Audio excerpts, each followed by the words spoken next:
And thanks for inviting us in. We begin tonight with the Delphi murders trial. In the 7.5 years since Abby Williams and Libby German were killed, this case has sparked countless theories about what happened and who did it. Richard Allen is on trial, and now the jury is getting their first impressions of his life behind bars.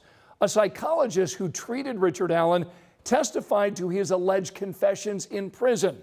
Confessions that she says detailed his actions before, during, and after the crimes, and offering a possible glimpse into why.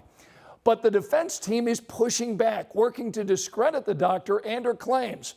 Our Emily Longnecker has been covering this case since the very beginning, and tonight, Emily's breaking down the biggest takeaways from Carroll County. Well, at the start of this trial, the state told the jury that they were going to hear confessions from Richard Allen that included details of the murders that only the killer would know. And today we heard those details from Allen's prison psychologist. Dr. Monica Walla treated Richard Allen for 13 months while he was at the Westville Correctional Facility. Walla told jurors she met almost daily with Allen and heard him confess to the murders several times. One of those confessions, Walla testified, was very detailed. She documented it in her clinical notes and read those notes to the jury about what Richard Allen told her about killing Abby and Libby. He told Walla he went to his parents' house in the morning, bought a 6-pack of beer on the way home and drank 3 of those beers, then bundled up and went to the trails. That's where Allen told Walla he saw Abby and Libby and followed them across the bridge. She said Allen then told her he did something with his gun, which he thought might explain how a cartridge from the gun ended up at the crime scene. She said Allen told her he instructed Abby and Libby to go down the hill. Walla told the jury Allen then said he planned on sexually assaulting Abby and Libby, but he saw a van and got scared, so he told the girls to cross the creek. That's where Walla said the defendant told her that's where he cut their necks and made sure they were dead, then covered their bodies with branches and returned to his car, staying off the trail so he wouldn't be seen. It was devastating testimony against Richard Allen that the jury heard this morning. In the afternoon, his defense team got Dr. Walla to acknowledge she diagnosed Allen with, quote, serious mental illness, and that he had an abrupt occurrence of psychotic behavior around the time he confessed. The jury also heard about Dr. Walla's longtime fascination with the Delphi murders case, and that she talked with Richard Allen about what people had been saying about him online, on podcasts and videos about the case. All of it while treating him as a patient. The last witness of the day provided a memorable moment for jurors, too. Brad Weber lives across the creek from where the girls' bodies were found at the end of a private drive near the Monon High Bridge. Weber testified on the day the girls went missing, he clocked out of work at 2:30 p.m. and drove home, a journey he said takes about 25 minutes. Weber told the jury he was driving his white van. His tone changed, though, in the following exchange with defense attorney Andrew Baldwin. Baldwin, quote, "You did not drive straight home on February 13th. Weber, that's not correct. Baldwin, you told law enforcement on February 17th or 18th you went and worked on your ATM machines. Weber, I said I dropped off a trailer. Baldwin, that was earlier in the day. You went and worked on your ATM machines. That's when Weber shouted from the stand, that's not correct. No. At that point, Andrew Baldwin handed him a subpoena.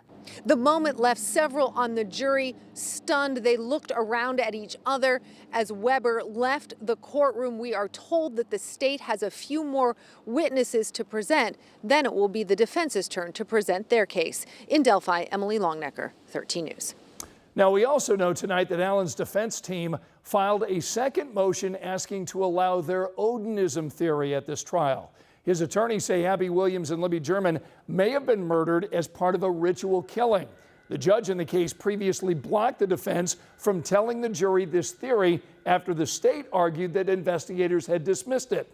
Allen's attorneys are also requesting to admit evidence about 2 people that they're calling third-party suspects. Be sure to watch our Delphi Debrief show. It's on WTHR+. This is our in-depth look at this trial. Bob Siegel, Emily Longnecker, and our legal experts breaking down the major developments from the courtroom every weeknight at 10 o'clock. You can stream the show on demand right now. WTHR+ is our free streaming app. You can get it on Apple TV, Amazon Fire Stick, and Roku. Tonight, a 16-year-old is charged with attempted murder after investigators say he stabbed a woman in the back of the head at a park here in Indianapolis. Now, police tonight are saying the two didn't even know each other and the attack was unprovoked. Our Chase Howell talked with a woman tonight who says her little girl saw everything.